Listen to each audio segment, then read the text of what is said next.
So everybody, welcome back to Medical Missions TV. I'm your host, Greg Seeger. I'm going to be exploring for the next few days Loma de Luz Hospital. So I want to invite you along with me here in Honduras, Central America. So come along and let's take a look at the hospital.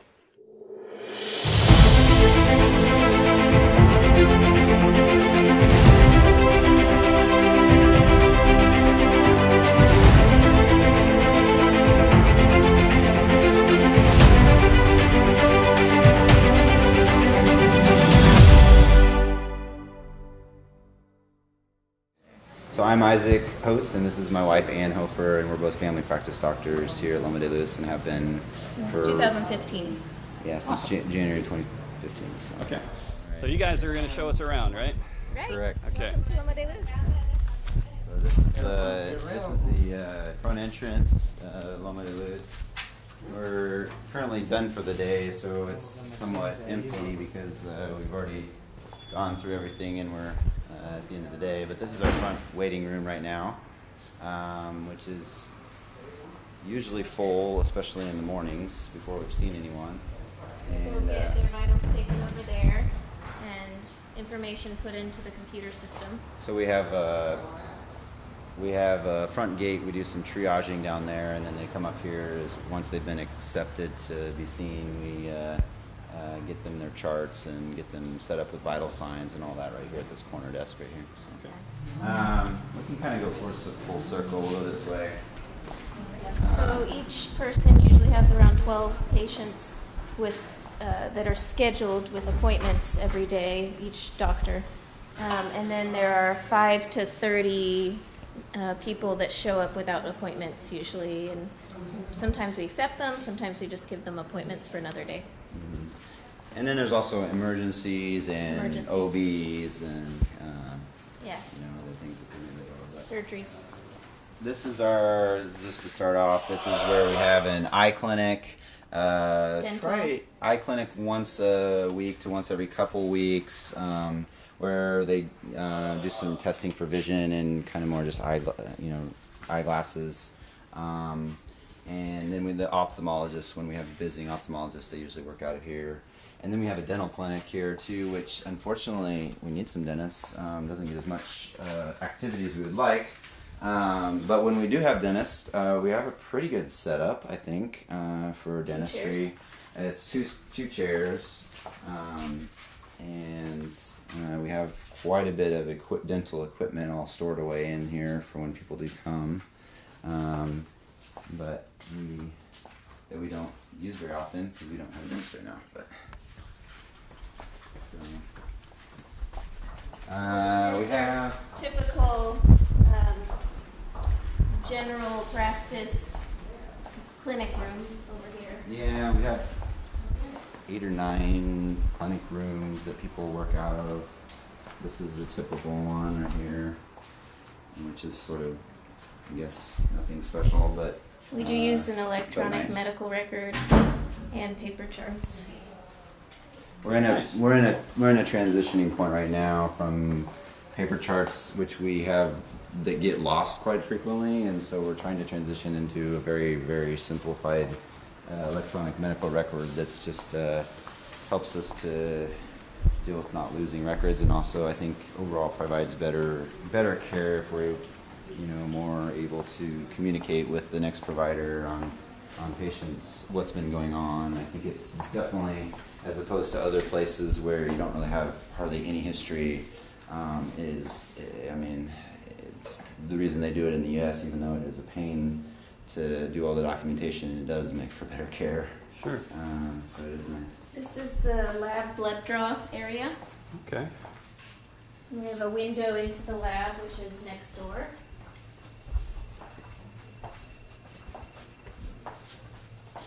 It's just where they take the blood, get the samples, and give them into the lab. Pass them through to the lab. The lab has an air conditioner, so. Oh, nice. We just got this ultrasound container. We have about, I would say, 4 ultrasound machines now, and here at Loma de Luz, which is we use almost like a stethoscope anymore. So they're very well used. It's a great tool in the mission. Yes. mission just- field. it's like a CTs are kid not in the lab. We don't have a CT scanner now. not too common. Here's the air-conditioned pharmacy, which so we come in here. Lab. Pretty thorough lab. Pretty thorough lab compared to most places, I think. We can What are do- you able to run? So we're able to do like your CBCs, your SED rate, a CRP. You're able to do lights, sodium, potassium, chloride, creatinine, AST, ALT, bilirubin, Calcium, direct, indirect albumin. bilirubin. Yep. That's great. TSH. HIV, RPR. Yep. No cultures though. No. Are you able to send stuff like that out, or We you do just we do kind of have give up quite a on bit of send out cultures? potential here, especially again compared to a lot of other Well, places. oftentimes we send the patient to the lab in La Ceiba, a city an hour and a half down the road, and Okay. they can do cultures there. Okay. And they do have a CT scanner about an hour and a half away, so we do. I mean, compared to some other hospitals I've been at, we have a lot more access to a CT scanner, Sure. and that we can send people down the road, and they can frequently get one. This is the consejeria where our pastors give people advice. Every patient passes through here, and Here's the gospel. basically they try to figure out where people are spiritually and Sure. talk with them about the Lord and find out where they're at medically, and then we also sometimes will call them, especially if we have a cancer patient or someone who we don't think is going to be here on earth very much longer. We try to get them involved, and they're Hondurans and some really good people, have a great heart for the Lord, and help us Awesome. out quite a bit. So, this is our surgery clinic room. clinic room. That's where the surgeons love to be in there. So, Rather than the OR. that's right. Surgeon's dream. This is our 3-bed ER. And then this is our ER right now. We have one.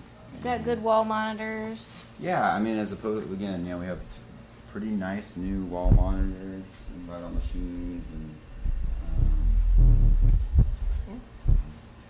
Bedside, Everything you the need light- to the resuscitate lights. someone.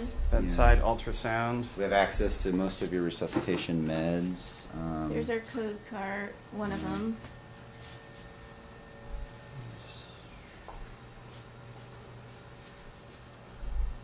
Awesome. So, Across the way, if we are really busy, sometimes we put the less severe ER patients in here as well. But it's the therapia room where we see patients with chronic wounds or a lot of ortho follow-up. If they have a fracture that's taking a while to heal, they'll come in Yeah. here. yeah, Could wound put care, casts on. and ortho follow-up is probably 90% of it in here. And But we then do have the surgeons. monitors, so we can do ER patients in here too. Mhm. A lot of casting in here. There's a lot of supplies for wounds. You guys here. are very well stocked compared to Oh, I know. most I mean, the fact places that you can actually find acrylic gauze is I mean, it's not comparable to some places where you're trying to convert. Well, and things this is into way better than it bandages. was in 2015 when we came, so it's just, Yeah, we started getting containers in, and I mean now it's been. there's a it's lot been of really good. braces and walking boots, things like that.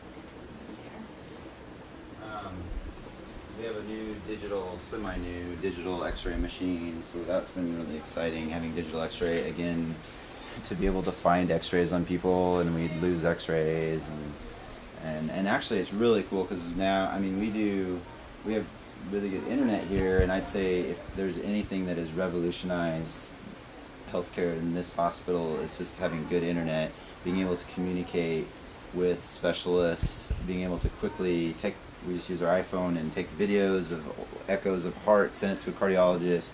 We take pictures and send digital images internationally, and That's so we're great. able to do so much communication that it really, I think, helps our level of Quality. care and quality. Yeah.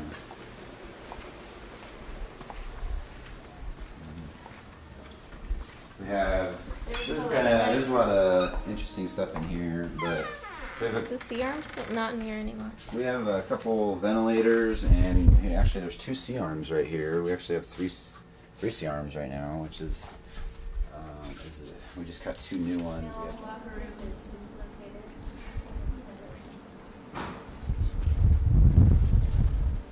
this is our new sterilization here. I have this thing fully charged. It should last. That's awesome. It's nice and bright. A lot easier for them to enjoy their jobs when they're not in the hole anymore.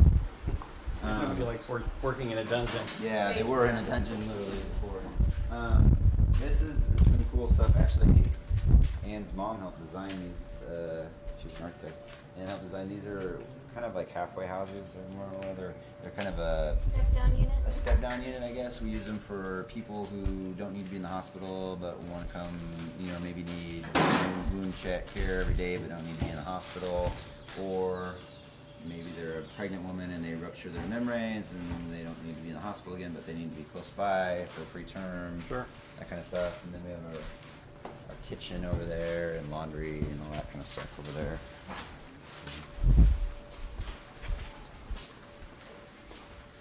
Frequently we hear monkeys out while you're eating lunch. There's wild howler monkeys. Okay, here's the This is labor and delivery, labor and delivery, and which is going to move to another place. Okay. Right now we have 2 beds and we're going to 3 or 4. yeah. We do about 300 deliveries. Mm-hmm. Yeah, roughly 300 deliveries a year. Wow. So it's Now, not. do the docs do those, or you have nurses, or We have midwives, one or- nurse midwife, and then we rotate with the doctors. It's not like some places where Family you practice just come in. mostly. You don't just come in for the vacuums and the C-sections here. It's We a do little bit all- more. Yeah. A little And you more guys do akin to US care. C-sections We do, here yeah. too, the family Mhm. practice docs, right? Yeah. Right. Yeah. There's our neonatal warmer. We do actually have monitors. Yeah, we have NRP stuff, so we do have 2 So force that's at least systems. one, pretty much almost one a day, at least one a day. Yeah, So you may have a couple which days means there's without 2 any, but- false labors, and this person ruptured their membranes. This person has a. Sure. Yeah, there's still a lot of other stuff going on usually. So, Here's the Um, pre-op area. those are pre-op area, yeah. This is one of the new buildings, new additions. Oh, nice. And That's we're really gonna nice. have wall oxygen. They're Yeah. gonna install it, wall oxygen and suction right there, so which is really nice. So. Until now, we've been using oxygen from tanks, which we have to buy from La Ceiba, that are costly. But we do have our own large concentrator now, so we're going to be able to use wall oxygen. Here's our 3rd C-arm. Wow. And then this is our laparoscopy. So we do mostly just lap choles, and then the pediatric surgeon does a lot of lap hernias and a lot more laparoscopic stuff in the pediatric population. But we do a lot of lap choles as well, and open choles. So. Here's the endoscope. Yeah, we have a full upper and lower endoscopy set up too. This is the OR area. I think OR3 is open right now. Yeah, we can show you OR3. We just got new anesthesia monitors, which was fun and exciting for us. And they work really well. And then of course we're going to get more when we get to go to a. You can see we have lots of suture. You can see back there that we actually have suture, which is really nice, and a pretty good Yeah. selection, which is obviously nice to be. So to this have. is going This to... is going to be changing over the next several months. Right, you can see there's a new wall out there, so they're You going can to kind be of see it, I guess. Maybe I making don't more know. ORs and changing the Oh, okay. configuration of these ORs. Yeah, configuration is going to change to accommodate more ORs. So they're going to expand out, and then they're going to become a little more narrow. So,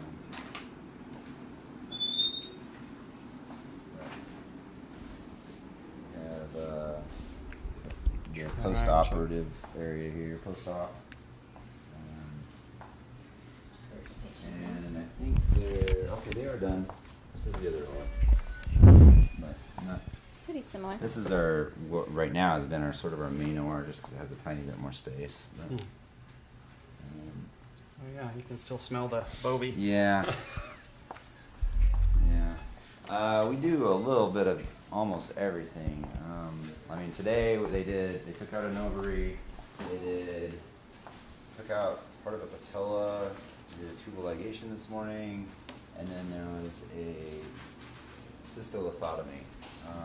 Usually there's a lot of ortho, there's VP shunts, there's hernias, Abdominal. there's abdominal disasters, a little bit of everything.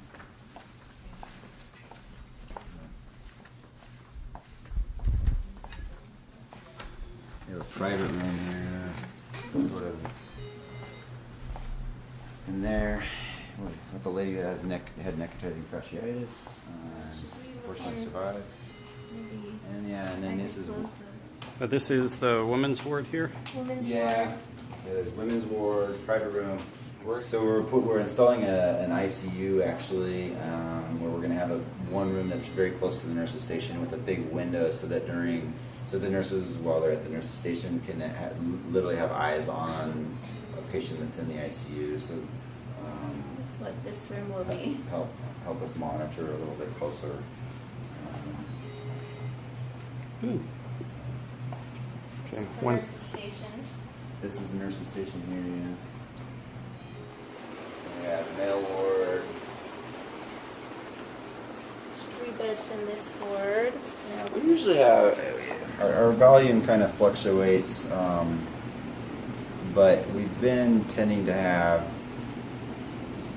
the very low end 5 patients probably, and then in the upper end usually is like 18 inpatients.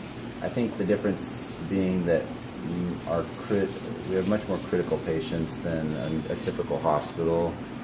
Of those 18 patients, there can be 5 of them that are pretty critical.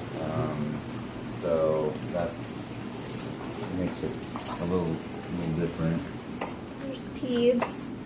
We do sometimes put 3 beds in here though.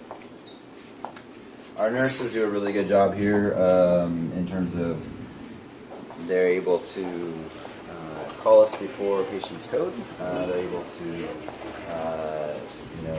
recognize abnormal vital signs and call us.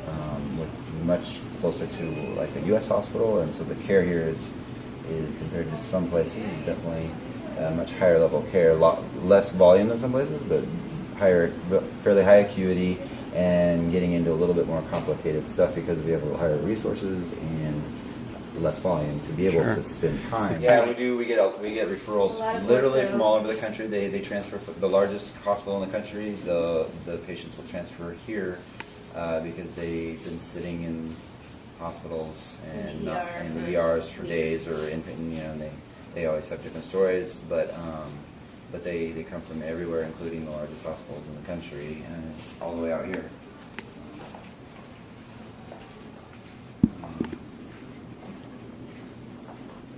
Another ward that can either be male or female depending on what we need more space for. So Gotcha. usually it's male, but 3 beds. And more beds here. We're sort of again transitioning right now. So this is sort of a transition area where we're putting in more Kind of beds. like post OB. 2 weeks ago that was office space. So we're literally this is changing. Wow, as we speak. Okay. Yeah. It's a business office here, which is closed now. Copier. So anyways, this is our antiquated medical library. Of course, now that we have reliable internet, we have a hospital-wide subscription to UpToDate, and so we mostly use online resources and referrals and consultations by internet more than books. But business office, they assess financial assessment. So it's not free to come in here, but it's obviously very cheap, much less than anything else they can, because we still have to pay for our lights and stuff. But we also have some financial assessments, so that there are obviously people that when they come in from the mountains and they literally can't afford anything, we can come up with payment plans, or we are able to use a funds that we have to pay for their care if they're that poor. So that's nice. The pharmacy. And yeah, this is a pretty well-stocked pharmacy. Almost, Wow. I mean, basically a little bit of everything almost in the main categories, without getting super specialized, but still pretty good supply, I think, overall. That's impressive. Yeah. And the Prosthetics Lab is the only other.